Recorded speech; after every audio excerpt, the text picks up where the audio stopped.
Conteúdo Sem Fronteiras é o podcast do programa Tim Lopes da Abrage. Uma conversa além das redações sobre comunicação na periferia, no interior e nas metrópoles.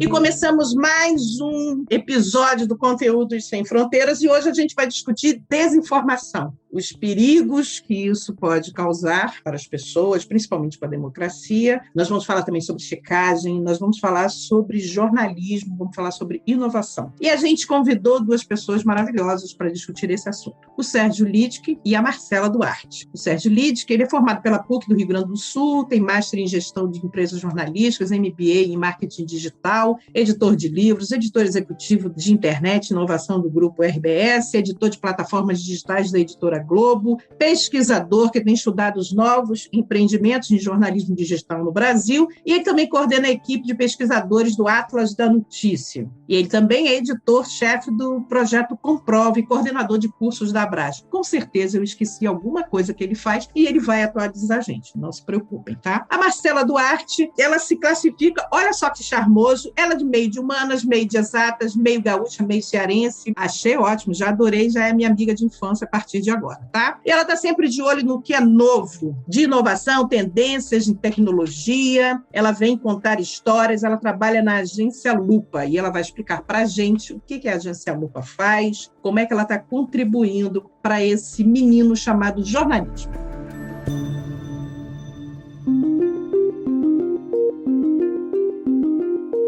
Bom dia, boa tarde, boa noite para quem está ouvindo. Super obrigado por vocês estarem participando aqui com a gente. E já começo com a primeira provocação. Quais são os prejuízos, que a democracia pode sofrer por conta da desinformação? Fiquem à vontade, pode começar quem quiser. Bom dia, Angelina. Bom dia, boa tarde, boa noite, Marcela. Muito obrigado pelo convite para participar do MesaCast. Em primeiro lugar, eu acho que a gente vive um momento em que a desinformação ganhou uma proporção muito grande a partir do momento do surgimento das redes sociais, a partir do momento em que as pessoas se transformaram também elas próprias em mídia, começaram a ter influência nas redes sociais sem necessariamente ter uma ideia da responsabilidade que elas têm com a informação que elas disseminam. Isso é muito relevante quando a gente pensa que o brasileiro ainda tem nas pessoas próximas, os seus amigos, os seus colegas de trabalho, familiares, o maior índice de confiança, né? O brasileiro confia mais nesse grupo de pessoas do que propriamente no jornalismo. E a partir do momento que esse grupo de pessoas passa a ocupar o lugar que ocupar parte do lugar que antes era do jornalismo, era de se esperar que as pessoas tivessem um pouco mais de responsabilidade com aquilo que elas disseminam, né? Nós não podemos culpá-las porque elas não foram preparadas para isso. Esse é um modelo absolutamente disruptivo que cai sobre a sociedade de alguma maneira, e o que acontece é que as pessoas não conseguem mais discernir o que é opinião do que é informação, elas não conseguem lidar bem com a desinformação, porque a desinformação ativa alguns aspectos emocionais das pessoas, e o que se resume desse quadro todo é que nós estamos recebendo muita desinformação, muito conteúdo enganoso, que faz com que a gente tome decisões, que a gente forme opiniões e forme convicções também, com base muitas vezes em informação incorreta, ou informação parcial, informação partidarizada, e aí tome decisões baseadas nessas convicções. Uma delas é o voto, que talvez seja a coisa mais diretamente ligada à democracia. Mas toda a nossa atividade política, que hoje se expressa também nas redes sociais, ela, de certa forma, é conduzida por essas convicções, por essas opiniões, né? Então, quando a gente forma essas convicções com base em algo que não é real ou não é verídico, a gente coloca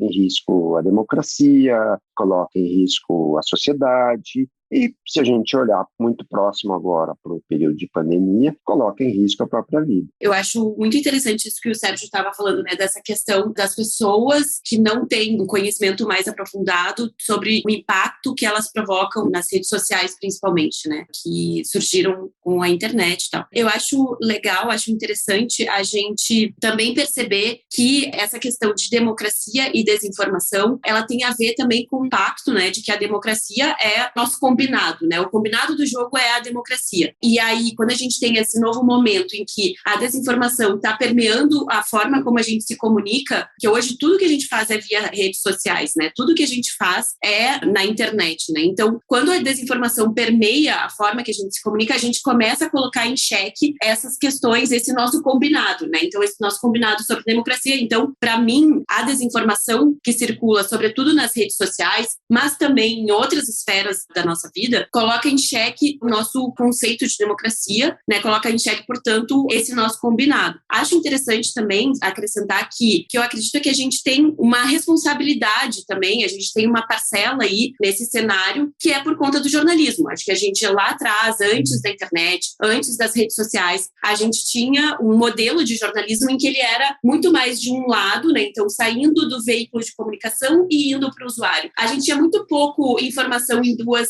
vias, em duas mãos. Então, o que aconteceu nesse novo cenário que a gente vive hoje é que as pessoas querem participar, as pessoas também querem ser produtores de conteúdo. E não só porque elas querem também exercer esse papel, mas sobretudo porque elas queriam, logo ali no surgimento da internet, que para mim, pelo menos, era um momento assim de tudo muito novo e da gente acreditar muito que a internet ia ser uma coisa muito boa, ia ser muito legal. A aldeia do McLuhan, a gente, né, achava que aquilo ia ser muito legal. Eu pelo menos não imaginava que as redes sociais, claro que com uma série de outros componentes, mas que a gente ia chegar onde a gente chegou hoje. Então, o jornalismo teve um papel ali também, que o jornalismo ficou um pouco atrás nessa questão de entender que precisava dar voz para as pessoas, mas também como dar voz às pessoas. E também, acho que não é só uma atribuição do jornalismo, mas as pessoas também precisavam estar preparadas, as pessoas também precisavam ter conhecimento para esse novo momento em que todo mundo pode ser um produtor de conteúdo, um influenciador nas redes sociais, né, independentemente de quantas pessoas atinge. Você falou e tocou num ponto importante sobre a questão da responsabilidade de nós, jornalistas, né? Eu queria também puxar uma outra conversa, e a responsabilidade das plataformas, né? Porque não estou falando de controle, mas não se impede de que a falsa informação circule de maneira livremente, e isso vai virando uma bola de neve. Como é que ficam as plataformas, né, em relação a isso? As plataformas têm, sim, uma grande responsabilidade nisso. Talvez a maior responsabilidade hoje seja das plataformas. E quem acompanhou as plataformas no início vê como é diferente hoje a experiência que se tem numa plataforma de rede social e aquilo que a gente via lá no início, quando o fluxo de informação ele seguia cronologia, ele não era impactado tão fortemente, pelo menos, pelos algoritmos e tal. Os algoritmos, eles servem, obviamente, à plataforma como negócio, eles procuram identificar o tipo de interesse das pessoas, mas eles também são potencializadores de desinformação. Há sempre uma briga para que as plataformas liberem mais informações sobre esses algoritmos. E eu não sou muito fã dessa ideia, porque a partir do momento em que se dá mais transparência a como os conteúdos prosperam nas redes sociais, a gente também ajuda quem produz desinformação a se capacitar para produzir coisas de maior alcance e de maior engajamento. Então, é uma encruzilhada, a gente não sabe exatamente para onde ir, se correr o bicho pega, se ficar o bicho come, né? Algo precisa ser feito. No mundo ideal, que eu vejo, é um mundo em que a gente pudesse, ter conteúdo circulando livremente nas plataformas, mas que aquilo que pudesse ser identificado como desinformação pudesse ativar um alerta para quem recebeu essa desinformação, de alguma forma que pudesse rever a opinião que tenha criado a partir daquilo, né? Mas isso, eu nem sei se isso resolveria o problema, mas assim, quando eu penso no mundo ideal, seria esse. É muito difícil. Hoje em dia, a gente não consegue mais viver sem as plataformas, né? O nosso mundo ele foi transferido para um ambiente virtual de tal maneira que é impensável que a gente volte a 15, 20 anos atrás, em que a gente usava a internet, mas não tinha essa possibilidade, né, de conexão com as pessoas que as plataformas nos deram. Todas as medidas que elas aplicam, e que são muitas vezes reativas, eu acho que na maior parte das vezes são reativas, elas não são suficientes para conter a desinformação. Se a gente exigir que as plataformas tenham uma posição ativa em relação a isso, salvo algumas coisas como o WhatsApp, por exemplo, fez com a redução da possibilidade de disseminação de conteúdos, acho que todas as outras que podem envolver algum tipo de censura ou de restrição de conteúdo, elas são danosas também. Tanto é que o WhatsApp ele foi pressionado nas eleições de 2018, tomou determinadas atitudes e agora está voltando atrás, porque acabou ficando só em cima deles isso, né? O Telegram, por exemplo, teve caminho livre para fazer várias coisas. Então, eu não gosto de tratar a questão especificamente sobre plataformas, ou especificamente sobre jornalismo, ou especificamente sobre comportamento do usuário, porque me parece que a solução ela não pode ficar só em uma frente. A solução para a desinformação, se é que a gente vai ter um dia, ela é uma solução que tem que ser articulada em várias frentes na sociedade, né? Eu adoraria dizer que o jornalismo é a vacina para a desinformação, que o jornalismo, quem pode, o melhor jornalismo, um bom jornalismo, um jornalismo de qualidade, pode ser a solução para a desinformação, mas acho que o jornalismo capenga que a gente tem, não tem força, não tem capacidade de lutar sozinho contra isso, mesmo que o jornalismo tivesse atuado de outra forma, tivesse se relacionado diferente com a questão da participação das pessoas, que era clara no início isso. Eu sempre fui um defensor da interatividade, da abertura para o público, mas mesmo que o jornalismo tivesse sido 100% interativo desde o começo, abrisse espaço para as pessoas, a gente não tem garantia de que nós teríamos um jornalismo melhor, né? Hoje o que eu vejo em algumas pesquisas é que a abertura, essa mudança até do eixo do financiamento do jornalismo para assinatura, para programas de membros, que poderia reacender ou reavivar essa conexão com a audiência, ela pode ser um problema, porque nós estamos numa sociedade que é absolutamente partidarizada e o que se vê é o seguinte, e se viu muito durante a pandemia, que é a cobrança, a imposição que muitas vezes a audiência faz sobre os conteúdos que estão sendo tratados. Então, toda vez que a gente diz a Globo não mostra isso, a Globo não mostra, a gente está exigindo que a Globo mostre algo que vá ao encontro das nossas ideias, daquilo que a gente quer. E a gente vê isso nas redes sociais todos os dias. Então, mesmo a abertura para um processo mais transparente, para a maior participação das pessoas, não é uma solução sozinha para isso, né? Todas essas ações, elas são muito bem-vindas, elas são necessárias, mas a gente precisa de múltiplas frentes para enfrentar a questão da desinformação. E talvez as plataformas, voltando ao início da pergunta, talvez as plataformas elas tenham maior peso na questão da desinformação, porque elas se transformaram em veículo disso, mas elas sozinhas não... Ações das plataformas sozinhas não vão corrigir o problema que a gente tem hoje. Eu concordo em gênero, número e grau com o Sérgio, nessa questão do peso das plataformas. Aqui na Lupa, o que a gente também trabalha muito, né, o que a gente acredita, é esse leque de ações, né? Então, sim, a gente entende que as plataformas têm um peso, né, elas têm uma responsabilidade grande nesse cenário, mas a gente acredita que essas ações, elas não podem ser isoladas. Então, principalmente o que a gente tenta trabalhar é a noção de criação de um pensamento crítico. Como que a gente cria pensamento crítico? A gente cria pensamento crítico educando as pessoas, municiando as pessoas de informação. Então, quando o Sérgio fala que enxerga o jornalismo como uma espécie de vacina contra a desinformação, sim, mas na verdade, né, a gente tem que tomar várias vacinas aí ao longo da nossa vida, né? E a gente acredita muito na questão da educação midiática. Acho que a gente vem desse momento, então, que a gente, eu não gostaria de fazer isso, mas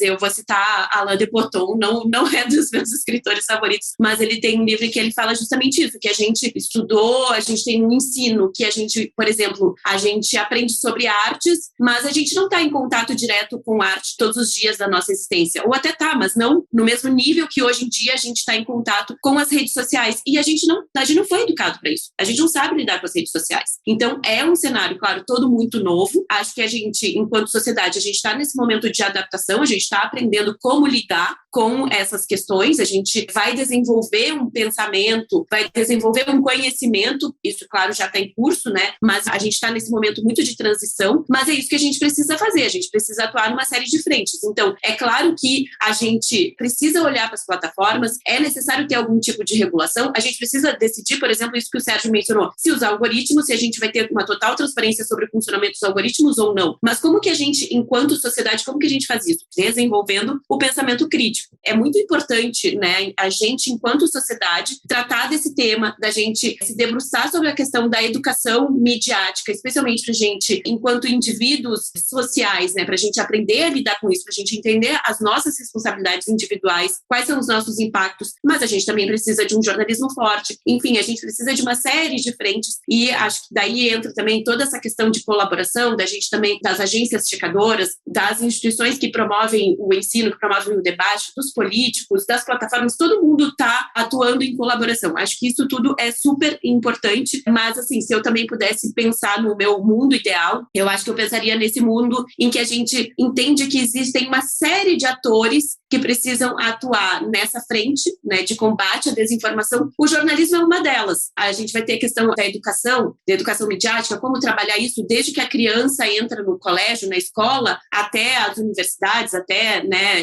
doutorado, enfim. Mas acho que é isso que a gente acredita muito nesse leque de combate à desinformação. E nesse leque de combate à desinformação, Sérgio, eu queria que você explicasse um pouquinho mais e detalhasse o projeto Comprova. E depois, Marcela, eu queria que você falasse do trabalho da Lupa. O Comprova é uma coalizão, né, de veículos, é um consórcio de veículos formado em 2018 para fazer um trabalho colaborativo e talvez seja o mais longevo projeto colaborativo que a gente tem em atividade no Brasil hoje. Falo isso com orgulho porque não é fácil a gente ver veículos que são concorrentes colaborando, trocando fontes, fazendo esse tipo de coisa. Então, acho que, não sei se a gente é exemplo de checagem, acho que a gente é exemplo de colaboração. Eu sempre procuro ressaltar isso, a questão colaborativa do Comprova, mais do que propriamente de checagem, né? O projeto ele foi iniciado em 2018 com 24 veículos, nós hoje somos 43, e acho que o interessante é o processo de trabalho do Comprova, porque a gente elege dentro de um determinado escopo, que agora é eleições presidenciais, políticas públicas no entorno do governo federal e ainda pandemia, algum resquício de pandemia, faz a escolha dos conteúdos duvidosos, né, que a gente, suspeitos, que a gente monitora na rede, em alguns sites partidários, ou nos aplicativos de mensagem, seleciona que mais engajamento, maior alcance obteve desses conteúdos e submete a um grupo que se voluntaria para fazer a verificação. Esses voluntários são jornalistas que representam algum dos 43 veículos. Normalmente a gente trabalha com 3 jornalistas que conjuntamente fazem a investigação, eles apresentam o relatório dessa investigação e aí todos os outros, os demais, são chamados para fazer o cross-checking, que é uma revisão por pares. Desde o início, só quando a gente tem pelo menos 3 outros veículos que estão de acordo com a verificação e há consenso sobre essa verificação, a gente consegue publicar. Esse é o processo desde o início. O processo de cross-checking sempre foi uma aula, porque a gente traz diferentes culturas redacionais para participar desse debate. As pessoas têm total liberdade para influenciar, intervir no texto dos outros, e a gente busca o consenso sempre.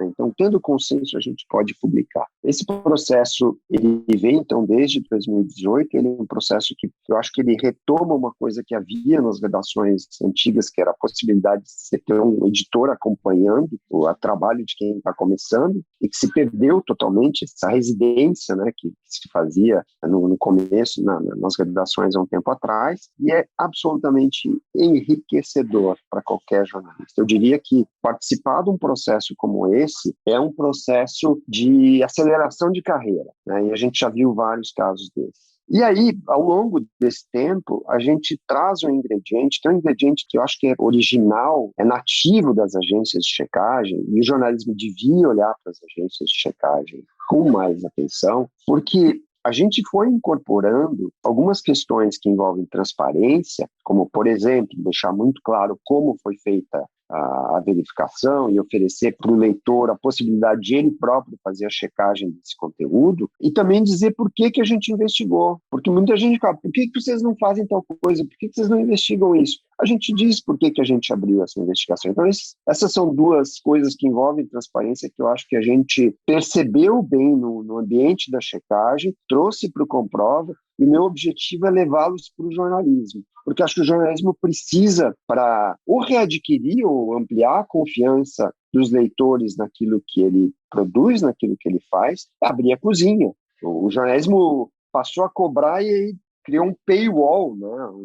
Uma parede, um muro entre ele e o leitor. Então, se precisa ter isso, que ele seja de vidro, que ele seja transparente, que a gente possa mostrar o que a gente está fazendo. Só para encerrar, as agências, elas merecem mais atenção do jornalismo, das redações, porque há muito compromisso com rigor que precisa ser imediatamente incorporado pelo jornalismo de uma maneira geral. E eu vou pegar esse gancho do Sérgio, então, para começar falando sobre a lupa, porque essa questão da transparência é uma questão muito importante hoje para nós. Então, falando um pouquinho sobre a lupa hoje é um hub de combate à desinformação. A gente não se enxerga mais somente como uma agência de checagem, e quando eu digo somente, acho que ser uma agência de checagem já é bastante coisa, mas a gente se enxerga hoje, a gente enxerga a lupa como um hub de combate à desinformação. Então, a lupa foi criada em 2015 como uma agência de checagem. Desde 2017, a gente tem um braço de educação, que nesses últimos anos a gente vem trabalhando para que seja tão relevante quanto o jornalismo. Então, são os dois pilares da lupa, educação e jornalismo. E nessa questão da transparência, a gente tem trabalhado em uma parte institucional que a gente acha fundamental, justamente para que os leitores, para que as pessoas que acompanham a lupa tenham acesso a essas informações. Por exemplo, como fazemos as nossas checagens, quais são as nossas etiquetas e por que a gente usa determinada etiqueta e não outra, né? Então,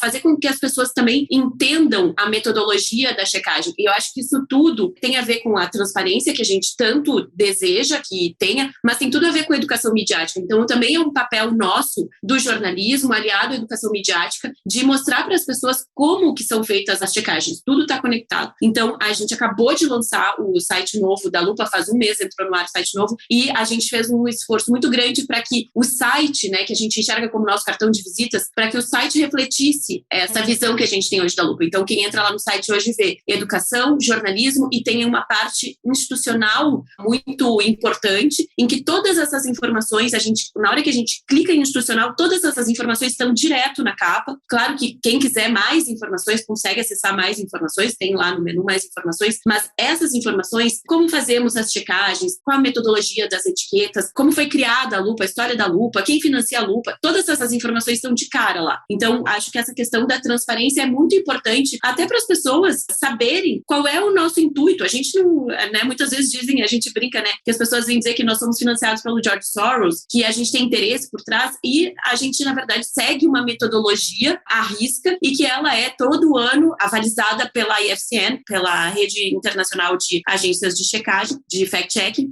Então, acho que é muito importante que as pessoas entendam isso, justamente para a gente tentar trabalhar nessa questão da credibilidade do jornalismo e das agências de checagem. Mas queria falar também dessas outras duas partes, do jornalismo e da educação. Jornalismo é onde a Lupa nasceu, né? A Lupa nasceu como uma agência de checagem, então o jornalismo para a gente é primordial, é de onde a gente vem, é o que a gente sempre vai ser também, mas desde 2017, então a gente atua na questão da educação midiática, com oficinas abertas ao público, né, para o público em geral. A gente também faz muitos projetos, muitas parcerias em que a gente faz oficinas, muitas vezes em projetos, por exemplo, com o TRE, né? A gente tem diversos projetos, muitas vezes a gente já tivemos muitos projetos com outras instituições, outras empresas jornalísticas, né? Então, também oferecendo treinamento para outros veículos, enfim, uma série de projetos em que a gente trabalha educação midiática e que a gente vê isso como um outro pilar, né? Então, hoje a Lupa tem esses dois pilares de atuação, educação e jornalismo, que para nós eles são os dois muito relevantes. Então, a gente hoje na Lupa trabalha nessas duas frentes primordiais e sempre tentando, em todas as frentes, dar muita transparência ao nosso trabalho. Eu queria só fazer um comentário aqui que eu acho que pode ser interessante para os nossos colegas jornalistas que estão em outros veículos também. A gente, na Lupa, a gente acabou de passar por um processo agora, nesse mês de junho, em que a gente já está se preparando para esse contexto de eleições. Então, para a gente foi um esforço muito grande, mas a gente organizou um dia em que a gente levou toda a equipe da Lupa, aliás, não só da redação, toda a equipe da Lupa, para o Rio, onde fica a sede da Lupa, e a gente organizou um dia inteiro de programação lá. E aí, o que eu acho que é realmente relevante, nesse dia, a gente teve, então, primeiro, um horário, né, uma espécie de uma palestra, uma mesa, com uma pessoa de jurídico, né, para nos auxiliar com questões jurídicas. A gente teve um outro momento com uma pessoa de RH e um momento com uma psicóloga, para também nos auxiliar em como a gente se preparar. Enfim, a gente teve uma série de atividades ao longo desse dia, né, também a gente falou do nosso trabalho de compliance, a gente teve algumas dinâmicas internas para a gente tentar avançar em alguns pontos nossos, como até avaliando as nossas etiquetas e tal, mas o que eu acho que é muito importante é a gente preparar as nossas equipes, que tem que ser um trabalho contínuo, mas nesse momento em que a gente está aí às portas das eleições, as eleições mais importantes que a gente tem a cada 4 anos, e nesse ano a gente sabe que vai ser especialmente duro para nós jornalistas, então acho que é super importante a gente falar sobre isso, sobre como se preparar para esses momentos. Então, depois de 2 anos de pandemia, a gente já trocou muito equipe, a gente tinha muitas pessoas que não se conheciam pessoalmente, eu entrei na Lupa durante a pandemia, não conhecia muitas pessoas, foi super importante esse momento de entrosamento, esse momento de integração, estarmos todos no mesmo lugar, apesar de Covid, né, claro, com muitos cuidados, com muitas precauções, mas foi muito importante para a gente reunir todo mundo, fazer todo mundo se conhecer. Acho que por mais que no momento das eleições vai estar cada um em um lugar, a Lupa é muito espalhada em todo o Brasil, mas a gente fez esse momento de integração e esses 2 momentos, então com uma assessoria jurídica e com uma assessoria psicológica, eu acho que foram 2 momentos assim, que eu gostaria de destacar e que eu acho que são boas práticas para outras redações também se prepararem para esse momento que nós vamos enfrentar. Acho que isso dá uma segurança para as nossas equipes, dá respaldo, as pessoas também, tem uma questão das pessoas também se sentirem respaldadas pela empresa, mas tem também um conhecimento, então também se preparar. No momento em que a Lupa, né, a agência, a empresa for atacada nas redes sociais ou for um ataque individual a um repórter, a um editor, enfim, a uma pessoa que trabalha na Lupa, qual é o botão que a gente aperta, né? O que a gente ativa? Então, ter esses processos claros, ter esses processos já definidos antes, porque a gente sabe que a gente vai sofrer ataque. Então, ter esses processos definidos antes, eu espero que a gente não tenha que usar, mas os processos estão definidos. E eu acho que isso nos dá 2 vantagens. Primeiro, a gente sabe como agir no caso de um ataque. Segundo, isso dá uma segurança para as pessoas de que a Lupa está olhando para isso e de que elas vão ter um respaldo da empresa. Então, acho que isso é uma questão importante que eu gostaria de trazer aqui para os nossos colegas.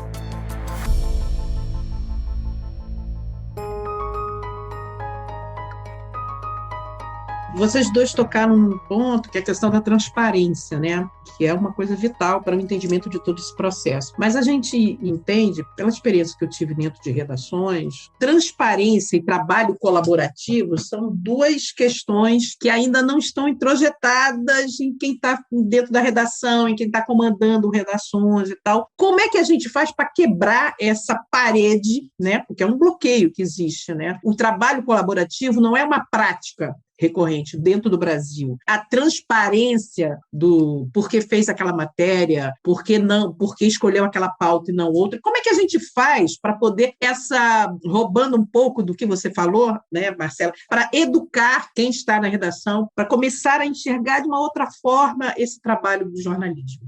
A questão da colaboração, ela, óbvio, a experiência ajuda, porque ela pode ser um motivador, né? Quer dizer, boas experiências com colaboração podem ser motivadoras para se alastrar um pouco essa ideia, né, de colaboração, mas eu acho que ela vai se impor naturalmente no futuro do jornalismo, porque a gente tem redações cada vez menores, algumas redações, se a gente pegar, por exemplo, as redações de jornais que ainda estão configuradas pensando na ideia de uma cobertura muito genérica, muito ampla, com várias seções, embora isso tenha diminuído ainda é uma estruturação talvez regular desse meio, mas a gente cada vez vê uma redução maior disso e não sabe até quando vai. Mas vou dar um exemplo. Todo mundo quer fazer cobertura ou queria fazer a cobertura do caso do Dom Phillips e do Bruno lá na Amazônia. Pouca gente tem condição de mandar alguém para lá. Mas lá você tem veículos interessantes, você tem o Amazônia Real, por exemplo, você tem outros veículos locais que podem, talvez por um custo menor e com conhecimento maior da região e do contexto até, fazer um trabalho que seja um trabalho colaborativo, que pode até ser remunerado de alguma forma, ou apoiado financeiramente, mas ele pode ser colaborativo. Então, eu acho que essas questões elas vão se impor no dia a dia da redação, e não só da redação, mas quem comanda e quem tem a chave do cofre da redação. Então, por aí eu vejo com uma certa tranquilidade que isso vai acontecer. A questão da transparência, eu acho também que cada vez mais a gente vai ser cobrado pelos nossos leitores para esse tipo de coisa, e a gente precisa identificar os progressos que a gente faz. Quando um veículo entra, por exemplo, num programa como o Trust Project, ele precisa deixar claro o que é opinião, o que é análise, o que é notícia, o que é informação. Isso pode parecer pouca coisa, mas isso é muito, porque hoje em dia as pessoas não diferenciam mais uma coisa da outra. E elas compram como informação, muitas vezes, um conteúdo que é completamente enviesado, muitas vezes é de alguém de fora que o veículo traz para dar um pouco mais de diversidade para o seu conteúdo editorial, mas que não é um conteúdo que foi checado, não é um conteúdo que foi verificado, né, no veículo. Eu acho que isso também é uma coisa que vai se impondo, mas talvez se impondo com um ritmo menor do que a questão da colaboração, mas eu espero que os jornalistas e quem comanda as redações tenha claro de que isso é fundamental para continuar funcionando. Eu acho que as novas organizações jornalísticas, as nativas digitais, que de certa forma hoje se reúnem principalmente em torno da JOR, já trabalham mais diretamente esse tipo de coisa, né? Já tem uma troca de experiências maior, mas é muito importante que a gente seja transparente com o leitor, informando por que a gente fez as coisas, como a gente fez, por que a gente não fez tal coisa.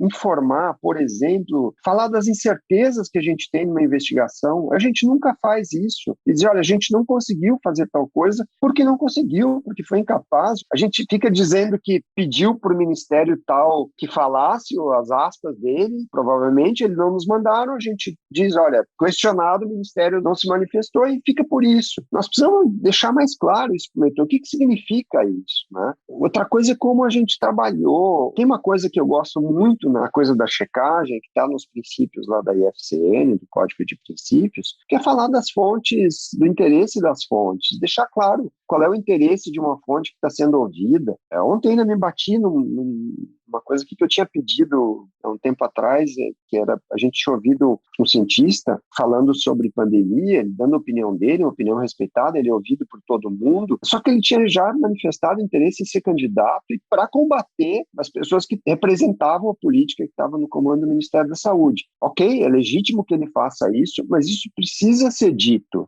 A gente, quando ouve uma fonte que tem esse tipo de interesse ou que está abertamente partidarizando determinadas coisas, isso precisa ficar claro. Que não é só o modo de fazer, mas as informações que a gente tem que podem ajudar o leitor a interpretar melhor, são coisas que são fundamentais. Resumindo de novo a minha fala, eu acho que a colaboração ela está no horizonte, ela vai se impor, mas a transparência ela precisa de uma forcinha, precisa de uma força do leitor que precisa questionar isso, mas precisa também da tomada de consciência do jornalismo, de que a gente não constrói confiança sem ter um compromisso sério, definido, claro e transparente com o leitor para mostrar aquilo que a gente faz e como a gente faz e por que a gente faz.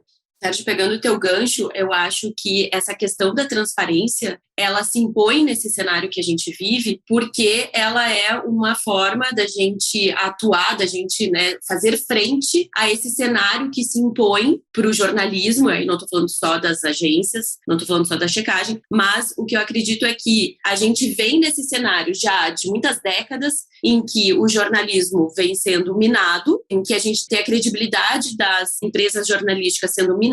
Não é só uma questão do jornalismo, né? A gente tem vários fatores. A gente tem um fator também da democracia. Acho que a democracia per se também vem sendo minada, e aí a gente pode colocar nesse cenário que é super complexo, a gente pode colocar uma série de fatores, né? Então, sim, acho que as redes sociais, a internet, né, o advento da internet é uma das variáveis nesse cenário super complexo, em que a gente tem, então, essa questão do ataque à democracia, em que a gente tem esse cenário de desinformação. Enfim, a gente gente tem um cenário muito complexo. A transparência, me parece, falando de veículos jornalísticos, a transparência é uma das questões que precisa ser trabalhada para a gente tentar resgatar um pouco da credibilidade do jornalismo. E eu acho que as agências de checagem, por ser um tipo de jornalismo muito novo, que normalmente já foram criadas nesse ambiente digital, claro que a gente tem iniciativas muito mais antigas, da década de 70, que são de checagem, mas quando a gente fala de agências de checagem, a gente está falando muito mais já de veículos muito mais novos que nasceram na era digital, né? Eles, em geral, são veículos nativos digitais. Então, a transparência para as agências de checagem, ela é fundamental. Então, quando tu falavas, eu não vou repetir tudo que tu falou, que eu concordo em gênero, em número e grau com tudo, mas essa questão da transparência, então, me parece que os outros veículos jornalísticos, né, às vezes veículos mais tradicionais, que vêm de uma outra realidade, tem muito, acho, a se espelhar nas agências de checagem, especialmente nessa questão da transparência, porque qualquer agência de checagem precisa ser transparente, né? Precisa mostrar para os seus leitores como que as checagens são feitas, precisa mostrar como que a agência se financia. Enfim, a gente tem uma série de, como o Sérgio também mencionou, desses princípios que a gente tem que seguir de acordo com o código da AFN. E, na verdade, assim, acho que é também um trabalho, ele não está concluído, né? Acho que a gente ainda tem muito para avançar em questões de transparência, mas a gente segue um código mínimo em que a gente tem uma série de princípios que a gente precisa cumprir. Então, me parece que os veículos mais tradicionais ganhariam muito bebendo dessa mesma metodologia, digamos assim, desse mesmo código que as agências têm que cumprir. Isso, então, no campo da transparência, que me parece que a gente não tem outra alternativa. Se a gente estiver pensando em resgatar a credibilidade do jornalismo, a gente tem que ser extremamente transparente, e acho que não é uma realidade aqui no Brasil, mas em outros países a gente tem realidades em que os veículos também se posicionam, dizendo eu sou um veículo de esquerda, eu sou um veículo de direita, eu sou um veículo de centro-direita, de centro-esquerda, enfim, eu sou um veículo que tem determinados interesses financeiros, econômicos. Então, acho que isso tudo sempre vem em favor da credibilidade do jornalismo, que eu acho que é tão necessário nesse cenário em que as pessoas precisam de informações confiáveis, né? Agora, por outro lado, a gente estava falando da questão da colaboração, e sobre a colaboração, acho que a gente tem aqui no Brasil, no mundo todo, na verdade, mas falando especificamente de Brasil, a gente tem uma série de iniciativas colaborativas, que elas são sensacionais, né, como o próprio Comprova, e que a gente tem muito a aprender com elas. Eu acho que elas servem muito como experiências para a gente aprender como fazer colaboração. Também falando em mundo ideal, eu acho que no mundo ideal, as empresas jornalísticas iriam colaborar entre si sem a necessidade de um projeto por trás, né? E eu acho que isso vem acontecendo.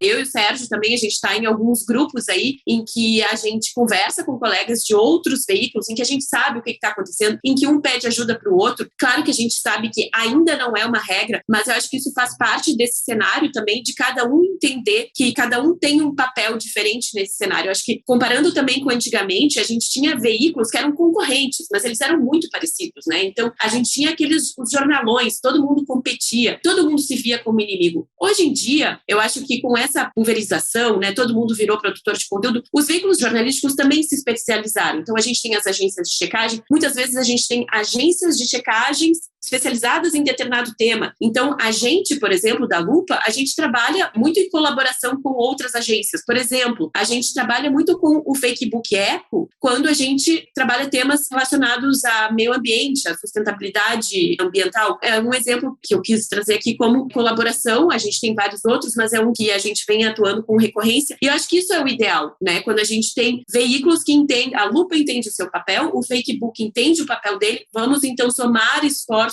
e ver como que a gente pode também atuar de uma forma a entregar uma informação mais qualificada, né? Muitas vezes com a metodologia da Lupa, a expertise da Lupa na checagem, mas de um tema em que o Facebook, por exemplo, domina muito melhor do que a Lupa, então a gente soma esforços para isso, para entregar uma checagem, para entregar uma informação mais qualificada para os nossos leitores, tanto da Lupa como do Facebook, e acho que a gente tem diversas iniciativas acontecendo aí, e acho que, assim, para o jornalismo sobreviver, não existe outra forma.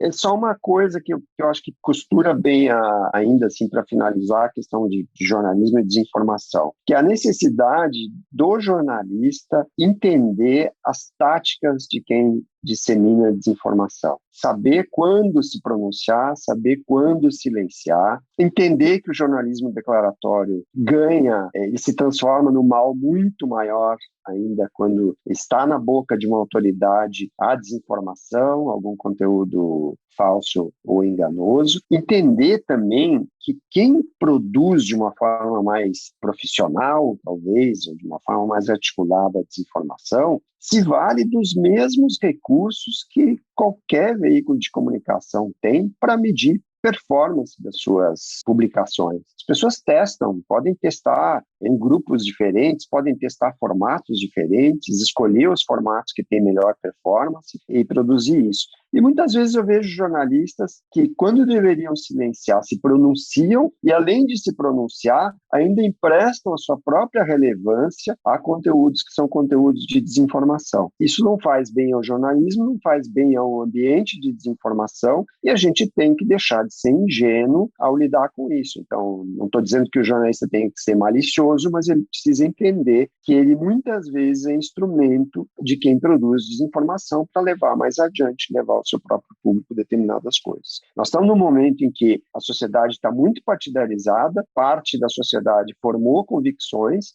e a gente, toda vez que levanta uma dúvida, ou alguém que levante uma dúvida, muitas vezes está reafirmando ou confirmando algumas convicções. O jornalista ele precisa se preparar, já que nós temos esse público aqui, eu imagino, no podcast, eu acho que ele precisa olhar para si e ver até que ponto ele está precisando de algum tipo de treinamento para lidar com essa situação. A gente fala em educação midiática, ok, a sociedade precisa, o jornalista também precisa. Isso tem tudo a ver também com isso que a gente estava falando dessa questão das redes sociais, né? Nós, jornalistas, também precisamos ser educados para isso, né? E acho que é isso que o Sérgio está falando, a gente vê muito, né? O jornalista que ele é fã, ele precisa se pronunciar, ele precisa ir lá no Twitter, colocar a opinião dele, e eu entendo, porque hoje em dia os jornalistas, a pessoa física, né? Ela também tem a relevância dela medida nessas redes sociais. Então, eu entendo o jornalista que precisa estar lá todos os dias comentando, colocando a opinião dele sobre vários temas, mas essa autocrítica a gente sempre tem que fazer, né? Essa autocrítica de pensar, essa minha opinião, eu preciso dela agora ou eu consigo esperar 30 minutos para ler um pouquinho mais, né? Então,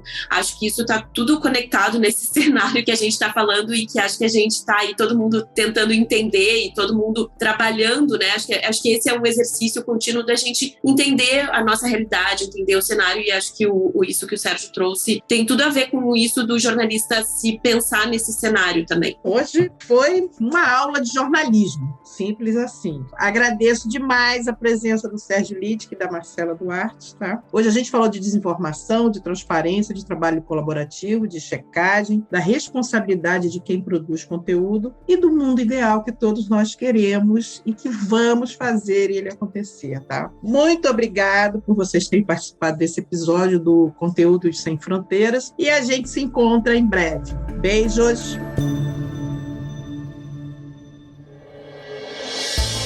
Conteúdos Sem Fronteiras tem roteiro e apresentação de Angelina Nunes, a produção e identidade visual de Heloísa Fortes, a edição de áudio e sonorização de Nathan Kleiman, da agência Miragem.